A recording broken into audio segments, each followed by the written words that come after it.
এবার মুর্শিদাবাদের পর বামেরা শক্তি বৃদ্ধি সরাসরি বীরভূমের সিউড়িতে। দেখতে পাচ্ছেন গ্রাম থেকে শহরের মা বোনেরা যেভাবে শয়ে শয়ে শাসক দলকে গুড বাই জানিয়ে লালের ওপর ভরসা রেখে লাল আগামী দিন কিন্তু শেষ সাক্ষী থাকবে বলে এমনটাই মনে করছেন রাজনৈতিক মহল। হ্যাঁ, বাস্তবে আলাপ আলোচনা নির্ধারিত সময়ের কথা ভাবনা চিন্তা করে শাসক দল তৃণমূলের দুর্নীতির বিরুদ্ধে বামপন্থীদের যে আন্দোলন তা সিউড়ির প্রান্তের শহর রাজ্যবাসী দেখিয়ে দিল লালমাটির জেলাতে বামেদের প্রভাব। বেশ যাবতীয় কয়েকদিন আগেও 24 ঘন্টা কাটতে না কাটতেই বাম যুবদের একটা সভা হয়েছিল, অর্থাৎ দীপশিতাধর মীনাক্ষী মুখার্জিদের। সেখান থেকেই রীতিমতো এবার আমরা দেখতে পাচ্ছি যে সিউড়িতে সদর শহর সিউড়ি, আর সেই সিউড়িতেই লাল ঝান্ডার একেবারে দাপট। তৃণমূল ও বিজেপির দুর্নীতির বিরুদ্ধে বামপন্থীদের যে আন্দোলনের স্বরূপ সেটা এখন দেখার বিষয় রয়েছে। হাজার হাজার বামপন্থীদের দলে এখন সামিল হচ্ছে শাসক দলের কর্মী সমর্থকরা। একসময়ে তারা সিপিআইএমই দল করত, ভুলবশত কারণ এবং শাসক দল তৃণমূলের পুলিশের চাপ এবং তাদের দুর্নীতির বিরুদ্ধে মানুষকে ভয়ভীত মিথ্যা মামলা দিয়ে দলে নিয়েছিল শাসক দল তৃণমূল। এই তৃণমূল আর না, এই তৃণমূল বাংলা ছাড়া হতে পারে, শুধু সময়ের অপেক্ষা। হ্যাঁ, বাস্তবে লাল ঝান্ডায় শেষ সাক্ষী, লাল ঝান্ডায় শেষ সম্বল। আগামী লোকসভা নির্বাচন শুধু সময়ের অপেক্ষা। আমরা বলতে পারি কয়েক মাস সময় রয়েছে। এপ্রিল মাসে লোকসভা ভোট, কিন্তু বীরভূম লোকসভা এবং বোলপুর লোকসভা কেন্দ্র, এই দুটি লোকসভা কেন্দ্র বামেদের একসময় হাতের তালু ছিল, অর্থাৎ লাল ঝান্ডার তালুক, এবং সেই খাস তালুকে বামেরা কিন্তু শক্তিবৃদ্ধি জয়ের উল্লাস দেখতে পাওয়া যাচ্ছে। বিজয়ী অর্থাৎ জয়ী প্রার্থীদের সংবর্ধনা রীতিমতো একেবারে রামপুরহাট, সিউড়ি, মোরারই, সরাসরি নলহাটি, হাসান কেন্দ্র এবং নানুর, বোলপুর একাধিক 11টি বিধানসভা কেন্দ্রে বীরভূমের মাটি কিন্তু বামেদের ঘাঁটি ক্রমশ শক্তিবৃদ্ধি। হ্যাঁ, এবার দর্শক বন্ধুদের সঙ্গে চিন্তাভাবনা করে রাজনৈতিক সমীকরণের মানচিত্র কোন দিকে দোরগোড়ায় এগিয়ে যাবে এটা এখন দেখার বিষয় রয়েছে। লোকসভা ভোটকে সামনে রেখেই বামেদের জোরদার নির্বাচনী প্রচার তুঙ্গে শুরু হয়েছে। জেলায় জেলায় বাম যুব সংগঠনের যে জনসভা, সেখান থেকে রীতিমতো দেখা যাচ্ছে শাসক দল তৃণমূল অনেকটাই ভয় পেয়েছে। বাম যুব সংগঠন যেভাবে তারা কাজ করছে রীতিমতো লোকসভা নির্বাচনকে সামনে রেখে, সেটাই দ্রুত গতিবেগে বামেদের জয় শুধু সময়ের অপেক্ষা, একেবারে বলা যেতে পারে নিশ্চিত। মীনাক্ষী মুখার্জি 3টি কথাই বলেন। তিনি বলেছেন যে শাসক দলের দুর্নীতি হচ্ছে, চোর চুরি করলে এদের 7 খুন মাপ কেন দিচ্ছে সিবিআইডি, কেন শেখ শাহজাহানকে গ্রেপ্তার করতে পারছেন না, এটাই এখন সন্দেশখালী মানুষের কাছে বিচার চাইবে, সাধারণ ভোটাররা চাইছে নেতাদের কাছে। হ্যাঁ, এবার বামপন্থীদের যে লাল ঝান্ডার জনস্রোত, আর সেই জনস্রোতে শক্তি প্রয়োগ বামপন্থীরা এবার সরাসরি কিন্তু তারা সামিল হয়েছেন লাল ঝান্ডায়।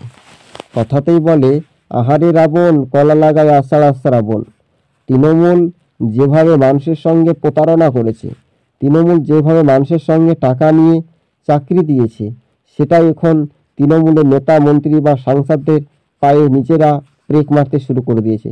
যদি তোমার সাহস থাকে তাহলে ময়দানে একাই লড়াই করে মানুষকে শান্তি অবাধ সুষ্ঠু পরিবেশে ভোট দিতে দাও, এই কথা তীব্রভাবে সমালোচনা করেছেন বীরভূম জেলা সিপিআইএম নেতৃত্ব শাসক দলের বিরুদ্ধে।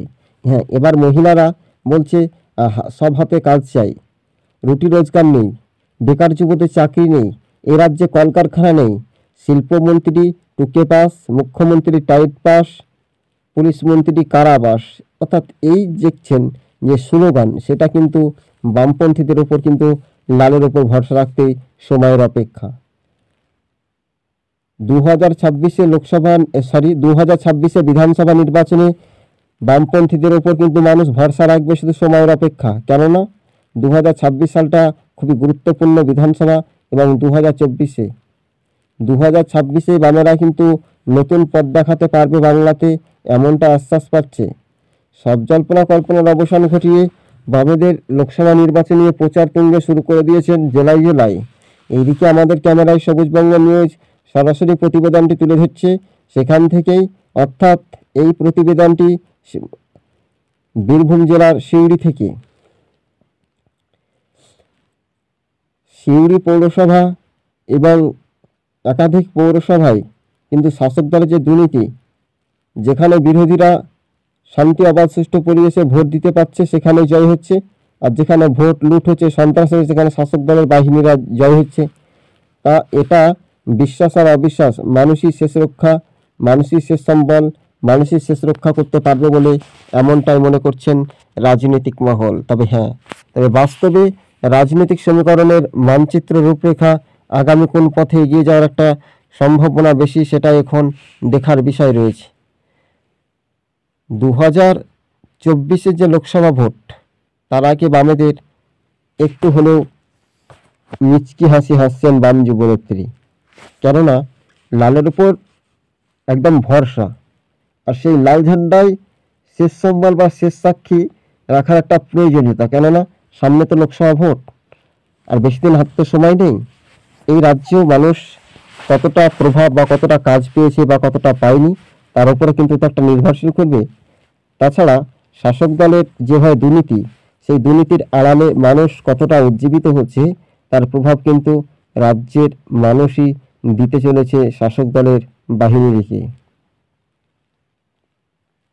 মানুষ এবার লালের ওপর কিন্তু ভরসা রাখতে পারে, যেখানে বামেদের জমায়েত হচ্ছে বা রক্তদান শিবির অনুষ্ঠান হচ্ছে, সেখানে কিন্তু বামেদের জনপ্লাবন দেখা যাচ্ছে।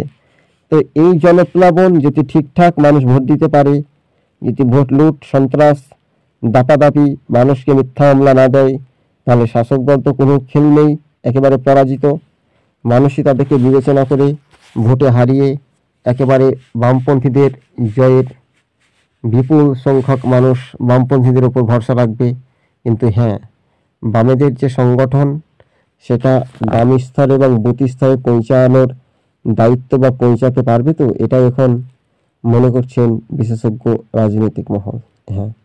আবারও রাজনৈতিক মহল একটা আলোচনা করছে, যদি কিনা বাম কর্মীদের, নিচুতলার কর্মীদের গুরুত্বপূর্ণ সেটা ভোট দিতে বাধাপ্রাপ্ত হবে না, তো বাধা দিচ্ছে বলতে শাসক দল তৃণমূল দেয় পঞ্চায়েতের নমুনা, লোকসভার নমুনা এবং বিধানসভা নির্বাচনের নমুনা।